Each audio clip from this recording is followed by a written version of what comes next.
Muy buenas tardes amigos, gracias por acompañarnos a nuestro estudio de cierre de Shabbat, ya en el término del día de reposo. Y bueno, pues vamos a estudiar en esta ocasión el capítulo 18 del Evangelio de Juan.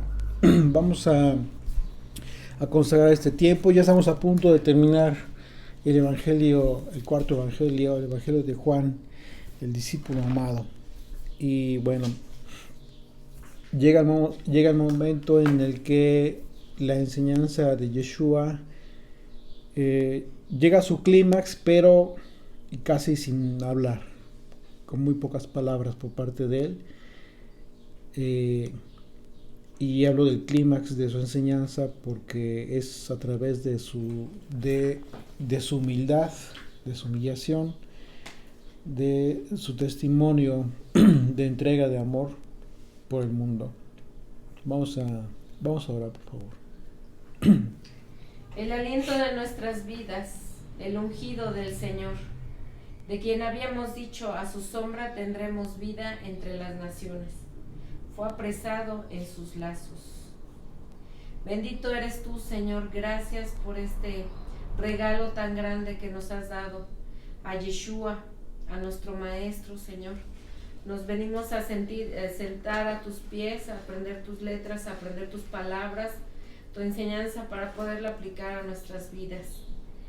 Señor, eres el aliento de nuestras vidas. Gracias te damos, papito, por este tiempo que pasamos contigo, Señor. Enséñanos a contar nuestros días, Padre, para vivirlos en sabiduría, conforme a tu palabra. En el nombre y por los méritos de Yeshua. Amén. Amén. Y bueno, en el capítulo 17 el Señor oró por todos, por sus discípulos y por todos aquellos que por las palabras de los discípulos vendríamos a Él, vendríamos a su enseñanza y de regreso al Padre.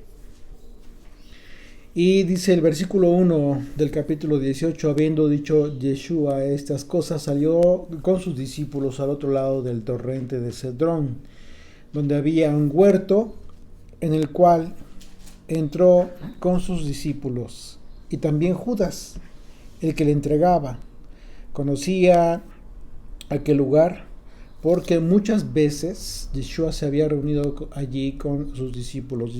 Judas ya sabía dónde se iba a encontrar el Señor, y para lo cual pues bueno, fue fácil para Judas poderlo entregar, llevar a los alguaciles y decir el lugar, bueno, aquí es. Pero sucedió algo impresionante, algo sobrenatural cuando llegaron los alguaciles. Dice el versículo 3, Judas pues, tomando una compañía de soldados y alguaciles de los principales sacerdotes y de los fariseos, fue allí con linternas y antorchas y con armas. Pero Yeshua, sabiendo todas las cosas que le habían de sobrevenir, se adelantó y les dijo, ¿a quién buscáis? Le respondieron, a Yeshua Nazareno. Yeshua le dijo, yo soy. Y estaba también con ellos Judas, el que le entregaba. Cuando les dijo, yo soy, retrocedieron y cayeron a tierra. Esto en los otros evangelios no lo vemos, no se describe como aquí. La respuesta de Yeshua le identifica con el gran yo soy, el mismo que le habló a Moisés entre la zarza ardiendo. Ustedes recordarán, y que se manifestó a Moisés como el yo soy, es decir, el siempre existente. Recordemos este pasaje en el Éxodo, capítulo 3, del 13 al 15. Dijo Moisés a Dios, he aquí que llego yo a los hijos de Israel, y les digo, el Dios de vuestros padres me ha enviado a vosotros. Si ellos me preguntaren cuál es su nombre, ¿qué les responderé? Y respondió Dios a Moisés, yo soy el que soy. Y dijo, así dirás a los hijos de Israel, yo soy, me envió a vosotros. Además dijo Dios a Moisés, así dirás a los hijos de Israel, el Señor, el Dios de vuestros padres, el Dios de Abraham, Dios de Isaac y Dios de Jacob, me ha enviado a vosotros. Este es mi nombre para siempre. Con él se me recordará por todos los siglos. Eye Asher Eye, yo soy el que soy. La palabra Eye es la palabra ser en el futuro, Seré el que seré. La expresión implica el siempre existente.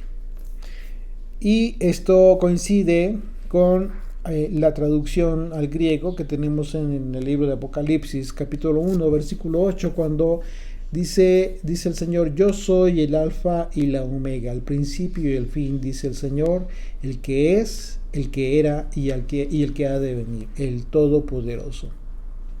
Esa fue la razón por la que Judas y todos aquellos que venían a aprenderlo cayeron a tierra, porque ante la majestad de Dios nadie, absolutamente nadie puede permanecer de pie, y mucho menos estos que estaban siendo usados por el enemigo, por el maligno, para, a fin de cuentas, cumplir ellos su parte del plan profético de redención para Israel. Esto era importante también, el plan de ellos también, la participación de estos, por supuesto que fue importante.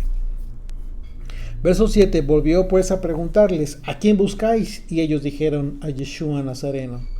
Responde Yeshua: os he dicho que yo soy, pues si me buscáis a mí, dejad ir a estos. La preocupación de Yeshua eran los discípulos. Dice versículo 9: para que se cumpliese aquello que había dicho: de los que me diste ninguno perdí. No perdí a ninguno. Entonces Simón Pedro, que tenía una espada, la desenvainó e hirió al siervo del sumo sacerdote y le cortó la oreja derecha. Y el siervo se llamaba Malco. Entonces Yeshua dijo a Pedro: mete tu espada en la vaina. La copa que el Padre que me ha dado, no la he de beber. El asunto es que Pedro reaccionó de forma natural como cualquiera reaccionaría por un ser amado, quizás, pero en la carne, totalmente en la carne. La palabra copa que se utiliza aquí, que utiliza Yeshua en este pasaje, es en el griego la palabra poterion, que en el contexto de la expresión de Yeshua significa suerte o destino. Entonces lo que está diciendo Yeshua: el destino que me ha dado mi Padre no lo he de tomar, no lo he de recibir. Es en ese sentido. Y hay otros pasajes en la Escritura en donde se hace una referencia a la copa, y en algunos pasajes, por supuesto, que es el mismo contexto, como el destino. Salmo 22, 18 dice al respecto: repartieron entre sí mis vestidos y sobre mi ropa echaron suertes. Esto de suertes es el mismo concepto, es en relación al destino. En esta porción del Salmo 22, la palabra que se utiliza en suertes en el hebreo es la palabra goral, que significa también lo mismo, destino. Así es de que en ese sentido fue que el Señor se refirió a Pedro. Y Yeshua le confirmó a Pedro que nada de lo que los hombres pudieran hacer para impedir que cumpla su propósito iba a prosperar. Nada, absolutamente nada que pueda hacer el hombre en sus propias fuerzas va a cambiar el destino y la forma en que Dios va a dar redención a Israel. No lo hizo, no sucedió así en Egipto, no sucedió así cuando vino Yeshua, y tampoco sucederá así en su segunda venida. Así es de que todo lo que nosotros, los hombres, podemos hacer es simplemente anunciar el Evangelio, anunciar sus palabras, pero de ninguna manera soñar o pretender que nosotros pudiéramos hacer algo como que en sustitución o adelantar lo que el Señor ha destinado en su sola potestad hacer en su tiempo y usando los medios para ello. ¿Cómo decías? O teniendo el poder, de algo. Claro, no, por supuesto, no existe ese poder en el hombre de ninguna manera. Porque estos intentos solo serían en la carne. Porque en el espíritu nadie es apto para impedir el destino. La copa en el Hijo del Hombre. en este caso, como lo pretendía en la carne y de forma natural hacerlo Pedro. Y eso es entendible, por supuesto. Verso 12, entonces la compañía de soldados, el tribuno y los alguaciles de los judíos prendieron a Yeshua y le ataron. La pregunta es, ¿realmente tú crees que era necesario atarle? De ninguna manera. Yeshua les pidió que dejaran ir a los discípulos. Los discípulos no eran los perseguidos en ese momento. Así es de que no había que temer. Y el Señor mismo estuvo esperando este momento. Así es de que, pero ellos no lo entendían, simplemente lo ataban como si fuera cualquier reo. Y le llevaron primeramente a Anás, porque era suegro de Caifás, que era sumo sacerdote de aquel año. Era Caifás el que había dado el consejo a los judíos de que convenía que un solo hombre muriese por el pueblo. Y seguían a Yeshua, Simón, Pedro y otros discípulos, y este discípulo era conocido del sumo sacerdote. Y entró con Yeshua al patio del sumo sacerdote, mas Pedro estaba afuera, a la puerta. Salió pues el discípulo que era conocido del sumo sacerdote y habló a la portera e hizo entrar al portero. A Pedro, perdón. Este discípulo es Juan. Es una referencia a Juan, a él mismo, al que está el autor de este evangelio. En otro pasaje se refiere a él mismo como en tercera persona, pero es una referencia al mismo. Verso 17, entonces la criada portera dijo a Pedro, ¿no eres tú también de los discípulos de este hombre? Dijo él, no lo soy. Y estaban en pie los siervos y los alguaciles que habían encendido un fuego porque hacía frío y se calentaban. Y también con ellos estaba Pedro en pie calentándose. Y el sumo sacerdote preguntó a Yeshua acerca de sus discípulos y de su doctrina. Es decir, le preguntó, quiso conocer acerca de lo que estaba enseñando Yeshua. El asunto es que él sí conocía, sí sabía, pero quería que lo dijera Yeshua. Yeshua le respondió, yo públicamente he hablado al mundo. Claro, porque incluso en el mismo templo lo enseñaba. Siempre he enseñado en la sinagoga y en el templo, donde se reúnen todos los judíos, y nada he hablado en oculto. ¿Por qué me preguntáis a mí? Pregunta a los que han oído que les haya yo hablado. He aquí, ellos saben lo que yo he dicho. Cuando Yeshua hubo dicho esto, uno de los alguaciles que estaba allí le dio una bofetada diciendo, ¿así respondes al sumo sacerdote? Yeshua le respondió, y si he hablado mal, testifica en qué está el mal, y si bien, ¿por qué me golpeas? Anás entonces le envió atado a Caifás, el sumo sacerdote. La pregunta es, ¿qué tiene que ver Anás aquí? ¿Por qué primero, si el sumo sacerdote era Caifás, ¿por qué lo enviaron a Anás? Las autoridades religiosas fueron las que conspiraron en este proceso en contra de Yeshua. Pero tenían miedo. Ellos tenían miedo del pueblo. Por este motivo Yeshua salió de la ciudad para darles la oportunidad que necesitaban para arrestarle. Y así le prendieron y le ataron, aunque eso no era necesario. Y todo esto fue en la noche, fue en lo oscuro, en lo oculto. Yeshua era el cordero sacrificado desde el principio del mundo. Era la oveja delante de sus trasquiladores y no ofrecía resistencia. Él, como un cordero, fue llevado sin ninguna resistencia. La historia secular testifica que Anás era uno de los sumos sacerdotes brillantes, era muy inteligente este hombre, y también satánico, incluso con planes malévolos. Caifás era aceptado oficialmente por el gobierno romano, pero la verdadera cabeza del grupo religioso era Anás, era este anciano Anás, quien fue el verdadero líder, un político que sabía cómo manejar Roma, cómo manejar la relación política con Roma. Muy probablemente él fue quien conspiró para lograr este arresto y el juicio y la crucifixión de Yeshua.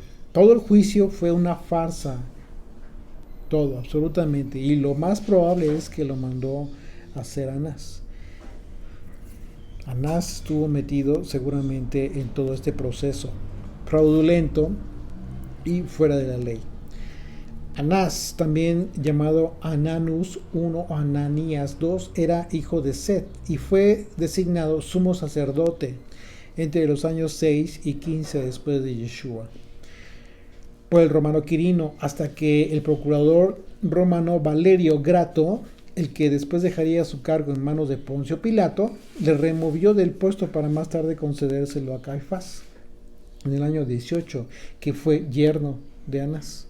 Después de eso, Anás vio cómo varios miembros de su familia iban teniendo éxito como sumos sacerdotes, se pasaban la estafeta. Era, o sea, no les suena algo parecido.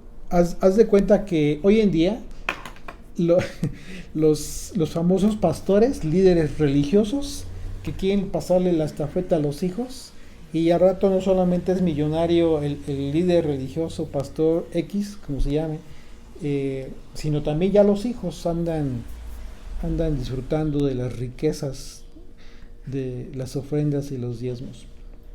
Bueno, pues siendo un negocio, se convierte en un negocio familiar. Y lo mismo sucedía aquí. El sumo sacerdocio era un puesto político. Yo voy a ser un puesto político manejado por Roma. Y como hoy en día, de la misma manera, siempre hubo gestores políticos, siempre hubo quienes tenían la agudeza y la agilidad para, la habilidad más bien, para poder manejar los intereses políticos, tanto de la cúpula religiosa en ese entonces, con la cúpula política de poder. Era un poder impresionante que ejercía en ese momento los líderes religiosos. Por eso la escritura hace referencia a Anás y a Caifás como sumos sacerdotes. Al mismo tiempo, es porque Anás, aún después de su despido, después de que fue removido, fue considerado su sumo sacerdote junto con Caifás y podía actuar como presidente del Sanedrín incluso. Esa es la razón por la que el Evangelio de Juan se relata que Yeshua fue llevado primeramente a Anás y después de haberlo interrogado, pidió a los sus guardias que lo llevaran con Caifás y el resto del consejo. Anás actuó junto con Caifás en la captura y crucifixión de Yeshua, en la posterior persecución de los discípulos también. Por eso normalmente se le atribuye a Anás y a Caifás la responsabilidad de haber mandado a matar a Yeshua. Juan, esto lo vemos en Juan 11, 49 al 53. Entonces Caifás, uno de ellos, sumo sacerdote aquel año, les dijo: vosotros no sabéis nada ni pensáis que nos conviene que un hombre muera por el pueblo y no toda la nación perezca. Está profetizando. Esto no lo dijo por sí mismo, sino que como él era el sumo sacerdote aquel año, profetizó que Yeshua había de morir por la nación. Es decir, y no solamente por la nación, sino también para congregar en uno a los dispersos, a los hijos que estaban dispersos, a los hijos dispersos de Israel entre las naciones. Así que desde aquel día acordaron matarle. En fin, esa es la razón por la cual se menciona a Anás, a pesar de que el sumo sacerdote era Caifás, de manera oficial. Quienes ejercían el cargo eran los dos. Haz de cuenta que después dejó de ser Caifás y continuaban Anás ejerciendo el poder político, la relación política. Regresamos ahí a ¿en qué versículo me quedé? Ok, al versículo 25 de Juan. Dice: estaba pues Pedro en pie calentándose y le dijeron: ¿no eres tú de sus discípulos? Él negó y dijo: no lo soy. Uno de los siervos del sumo sacerdote, pariente de aquel a quien Pedro había cortado la oreja, le dijo: ¿no te vi yo en el huerto con él? Pedro negó otra vez y enseguida cantó el gallo. Finalmente se cumplió lo que dijo el Señor. El Señor le dijo a Pedro que le negaría 3 veces, a pesar de ese amor, a pesar de esa carácter que tenía Pedro, de incluso arriesgar su propia vida, al punto de dar su vida por el Señor. Finalmente se cumplió lo que el Señor le dijo, le iba a negar. Judas entregó a Yeshua. Aquí vemos algo bien importante. Vemos que Judas entregó a Yeshua por causa de una expectativa de un reino de forma equivocada, queriendo precipitar la revelación de Yeshua como rey de Israel.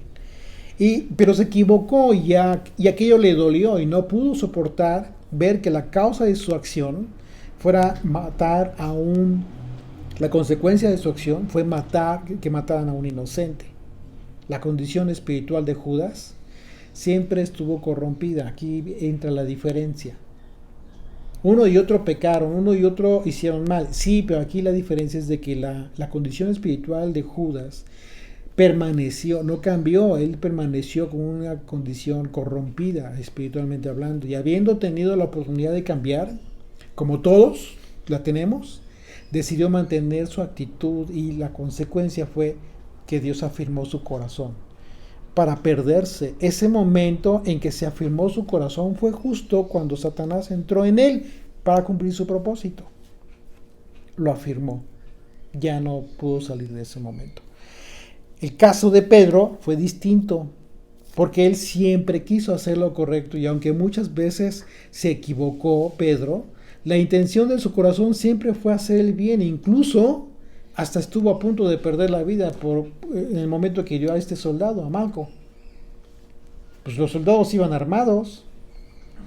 Sin embargo, el haberle negado constituye una muestra clara de la debilidad del hombre ante la expectativa perdida. ¿Cuál expectativa? Pues de ver que no hizo nada. Finalmente se lo llevaron preso, atado. Eso representó una expectativa perdida para Pedro en ese momento, hasta ese momento.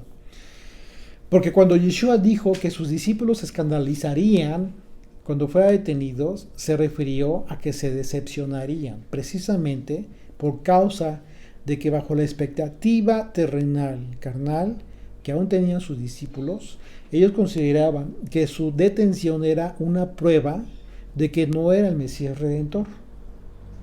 Por eso le dejaron solo, todos huyeron.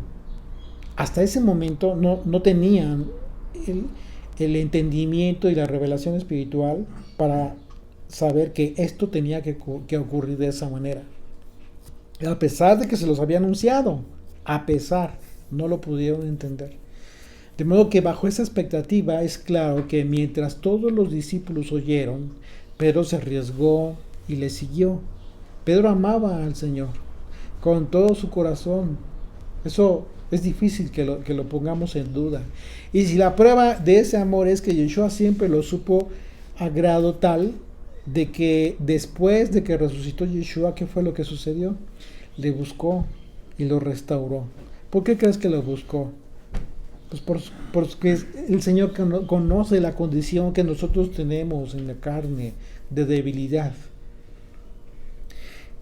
Pero sabía que le amaba, sabía que Pedro era una parte fundamental, importantísima entre todos los discípulos para llevar su palabra, llevar su evangelio, para dar incluso manifestación maravillosa, sobrenatural de su testimonio. Así es de que no nos preocupemos si fallamos. O sea, hay que tratar de no fallar, claro.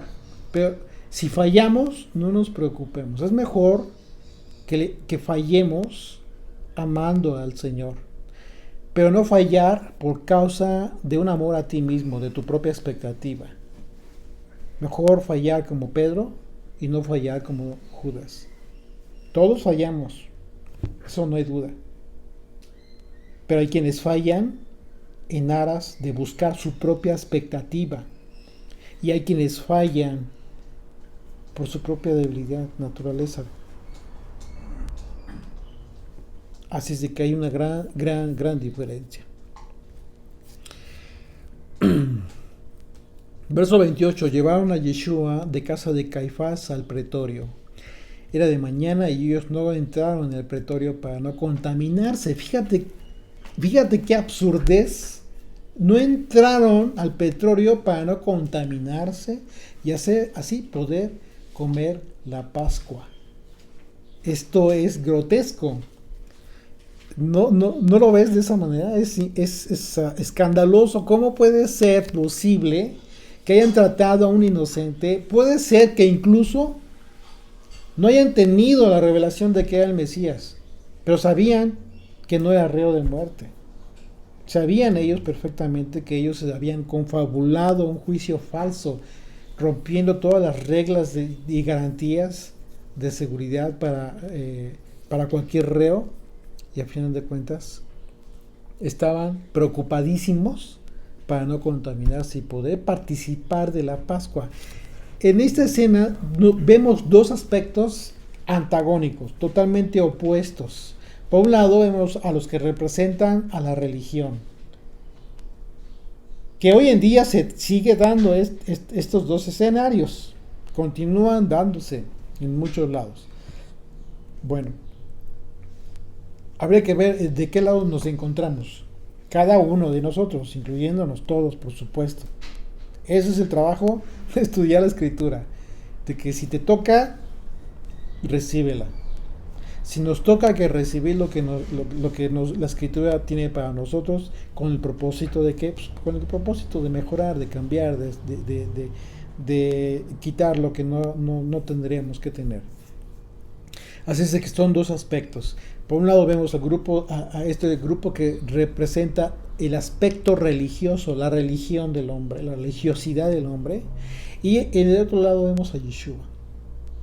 Yeshua, quien venía a cumplir el mandamiento de la Pascua, nada menos que el cordero que sería ofrecido en holocausto a Dios y que sería recibido como sacrificio perfecto, con agrado y sin importar que haya estado en ese pretorio.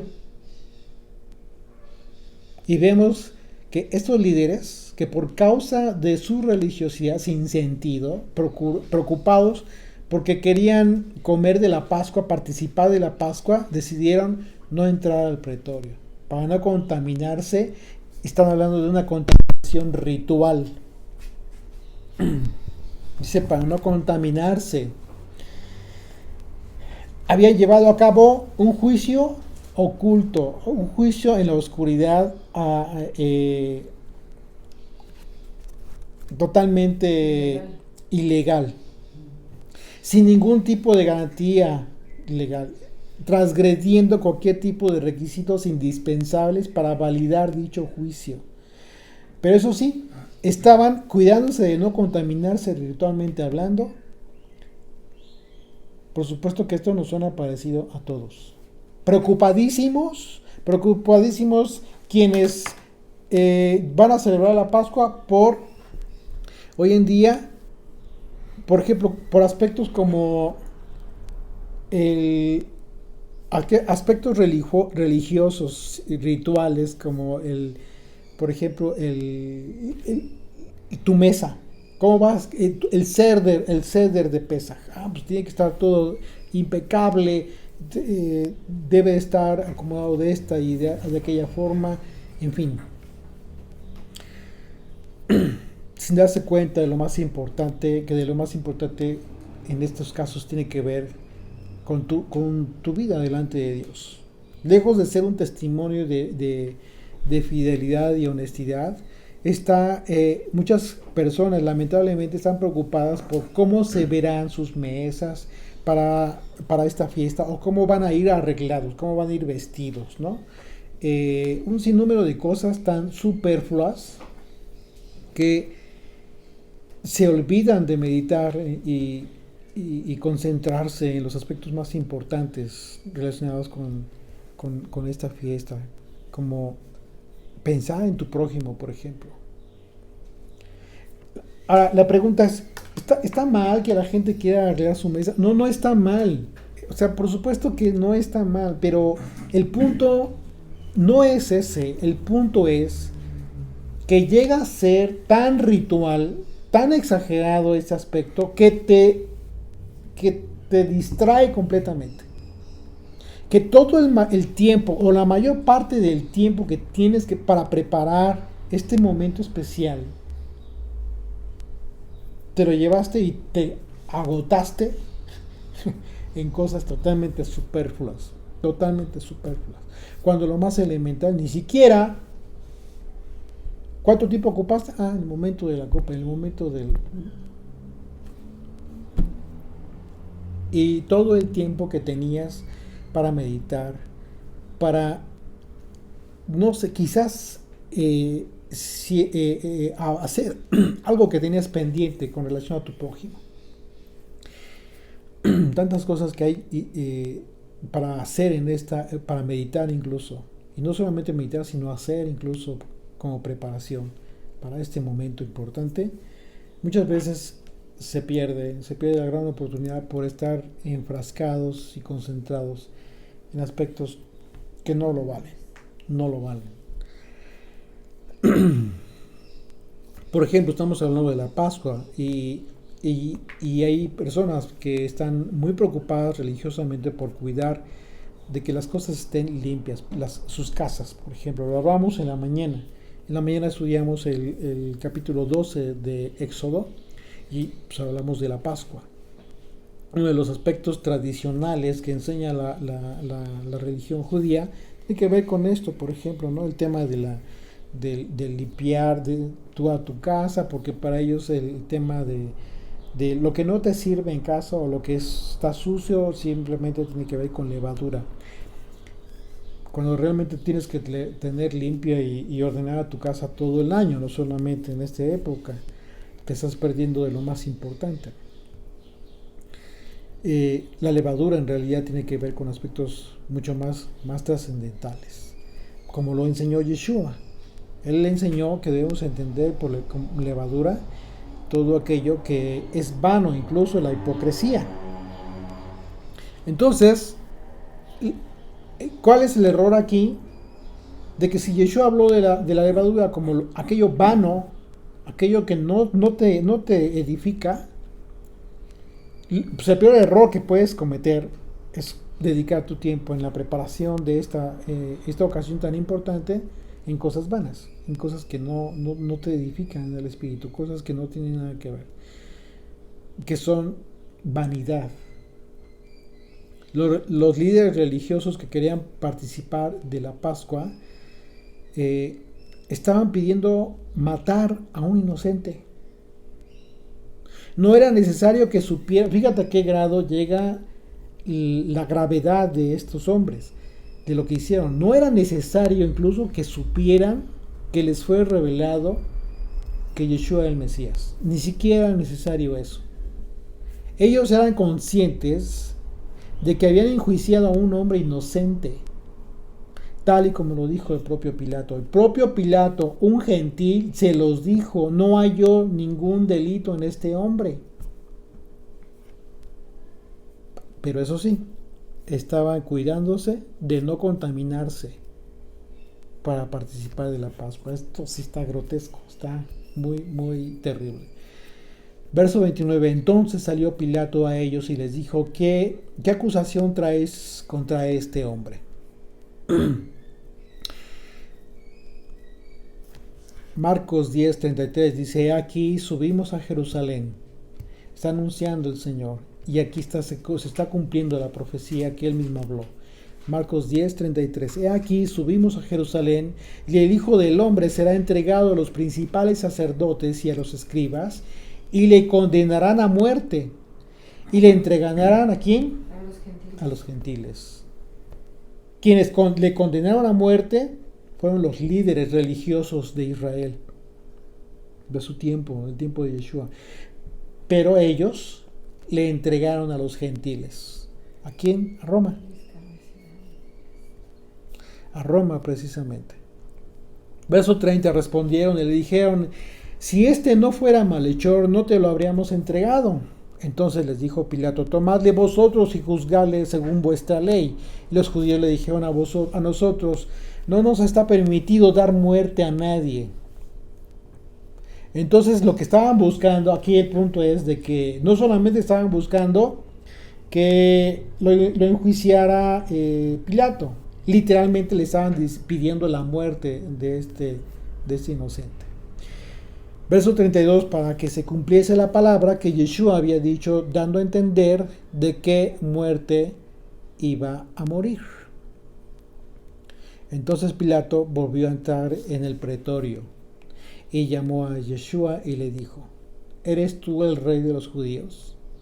Yeshua le respondió: ¿Dices tú esto por ti mismo o te lo han dicho otros de mí? Pilato le respondió: ¿Soy yo acaso judío? Tu nación y los principales sacerdotes te han entregado a mí. ¿Qué has hecho? Respondió Yeshua: Mi reino no es de este mundo. Si mi reino fuera de este mundo, mis servidores pelearían para que yo no fuera entregado a los judíos, pero mi reino no es de aquí. ¿A quién se lo estás diciendo? ¿A quién estás diciendo mi reino no es de este mundo? Se lo está diciendo a un gentil. ¿Por qué no tendría el mismo peso si se lo diría a los judíos, a los líderes religiosos judíos? Porque los líderes religiosos judíos sabían perfectamente que también de qué estaría hablando Yeshua, de qué reino estaría hablando. Pero este es un gentil.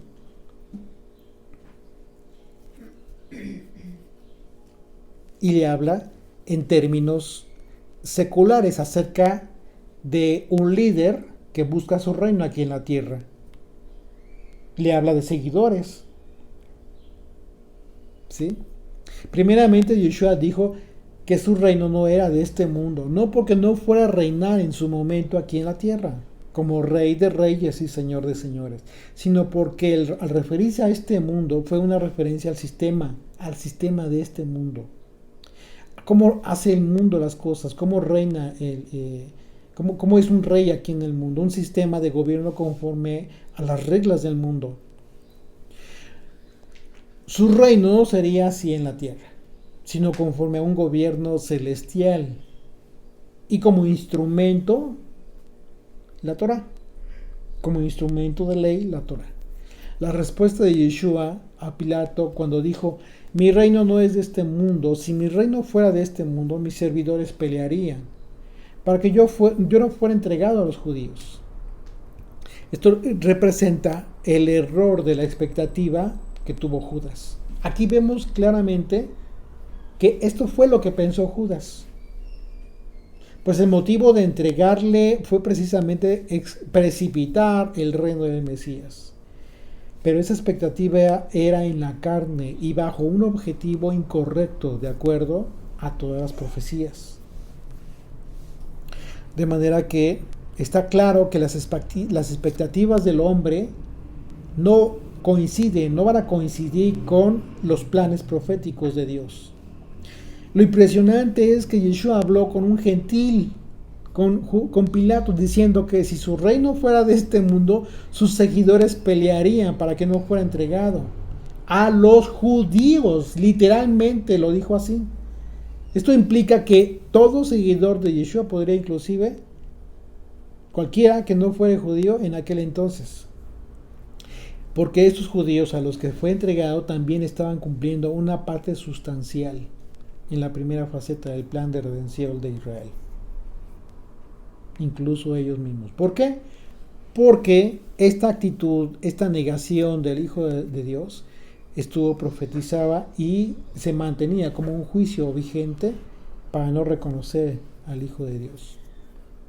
El sello de la corrupción les dejó en una condición de impureza espiritual verdadera fue que estos que estaban supuestamente listos para tomar la Pascua pidieron libertad de un delincuente. Ellos sabían quién era Barrabás, con tal de matar a aquel que manifestó las maravillas de Dios.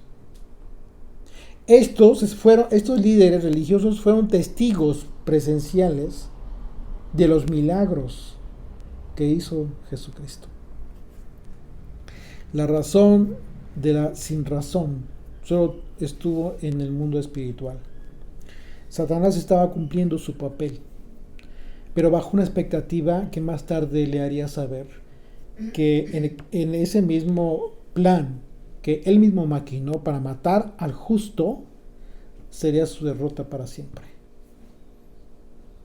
Por eso Pedro más tarde, después, cuando habla con los judíos, habla acerca de que estos lo mataron, de que le mataron, y ya arrepentidos muchos de los judíos les dijeron, ¿qué podríamos hacer? Porque entendieron, claro, ya había descendido el Espíritu de Dios. Ya estaría llevando a cabo la labor de convencer al mundo de pecado. Impresionante cómo es que Dios hace las cosas. Verso 37, le dijo entonces Pilato, luego, ¿eres tú rey? Respondió Yeshua, tú dices que yo soy rey. Yo para esto he nacido y para esto he venido al mundo, para dar testimonio a la verdad. Todo aquel que es de la verdad, oye mi voz. Le dijo Pilato, ¿qué es la verdad? Y cuando hubo dicho esto, salió otra vez a los judíos y les dijo, no hallo en él ningún delito. Aquí lo está diciendo un gentil, pero a final de cuentas, ¿qué dijeron? Verso 39, pero vosotros tenéis la costumbre de que os suelte uno en la Pascua. Todavía Pilato diciendo, bueno, vamos a tratar de hacer bien las cosas. ¿Por qué estaba haciendo esto Pilato? Roma se caracterizó por tener uno de los procedimientos de derecho, de juicio legal, procedimiento judicial más importantes en todo el mundo. Fue uno de los primeros imperios que comenzó a aplicar el sistema de la legalidad. Es importante. Les invito a que conozcan algo de este tema, que es un tema básico en la carrera de Derecho. Los que son abogados, ustedes saben, desde la universidad hay una materia muy específica que se llama Derecho Romano, en donde se ven todas las bases específicas del derecho que hoy imperia en todo el mundo. Así es de que imagínate, ¿qué es lo que trataba de hacer Pilato? Pues tratar de hacer justicia. Ok, ustedes traen esto contra este rey de los judíos. Bueno, la costumbre es que en esta época de la Pascua se le suelta a un reo. Él con la intención de liberar a Jesucristo. Entonces, y dice, ¿queréis pues que os suelte al rey de los judíos? Entonces todos dieron voces de nuevo diciendo, no a este, sino a Barrabás. Y Barrabás era ladrón. El nombre Barrabás es de origen caldeo y en el hebreo significa Gaón, que significa altivez. Es la palabra Gaón que significa altivez, arrogancia, poder y soberbia. Esto significa que estos atributos de Barrabás eran totalmente en contra de los atributos de Yeshua, quien se mantuvo con humildad, lo que en este caso podría representar que el pueblo prefirió mantener los atributos que caracterizan a Satanás antes que decidir por los atributos de Dios, que estaban representados por Yeshua frente a ellos. Una de las palabras raíces del nombre Barrabás es la palabra Gaá, que significa crecer, engrandecerse, levantarse en magnificencia. Estas fueron los atributos con los que se describe a Satanás según la profecía de Isaías. Isaías 14, 12 al 14 dice, ¿cómo caíste del cielo, oh lucero, hijo de la mañana? Cortado fuiste por tierra, tú que debilitabas a las naciones, tú que decías en tu corazón, subiré al cielo, en lo alto, junto a las estrellas de Dios. Levantaré mi trono y en el monte del testimonio me sentaré a los lados del norte. Sobre las alturas de las nubes subiré y seré semejante al Altísimo. Imagínate la arrogancia. Pues bueno, el nombre de Barrabás representa aquí, enfrente del pueblo, de los líderes religiosos, no de todo el pueblo, los atributos de Satanás y dijeron: preferimos a Satanás, preferimos a los atributos de Satanás, preferimos la arrogancia, la altivez. El pueblo de Israel en ese momento, los líderes de Israel en ese momento tuvieron de enfrente al bien y al mal y decidieron una vez más por el mal. Que el Señor permita que cuando estemos nosotros en la oportunidad de decidir por su ley, por el camino que nos lleva de regreso a Él, decidamos por el bien, por la vida, como lo dijo Moisés a Israel, a fin de tener vida y vida eterna. Señor, gracias por este tiempo, por este estudio. Señor, gracias por la palabra que nos has regalado, por el comprender, Señor, un poco más acerca de la obra de redención de tu Hijo. Bendito Rey, gracias porque ese sacrificio nosotros no nos lo merecíamos, Señor. Lo tenemos, lo recibimos, pero por tu amor que es tan grande, Señor, para con Israel. Te suplicamos que nos hagas conscientes cada vez de lo que representa este amor de Jesucristo. Haberse entregado como cordero, llevado al matadero, entendiendo que era el sacrificio necesario, perfecto, para el perdón de los pecados del mundo. Porque a partir de entonces ningún sacrificio sería suficiente para el perdón de los pecados, sino el único sacrificio perfecto que se mantendría a través de los siglos para expiar de pecado a todo aquel que, entendiendo la cruz,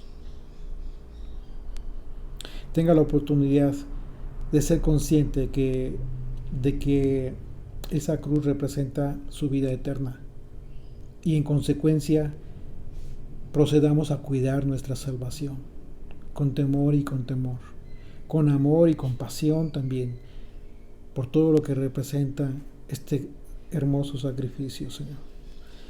Gracias, Padre Santo, por la vida de tu Hijo. Gracias por el amado de las naciones, Señor. En su nombre oramos y en su nombre clamamos, Señor, por su regreso. Amén.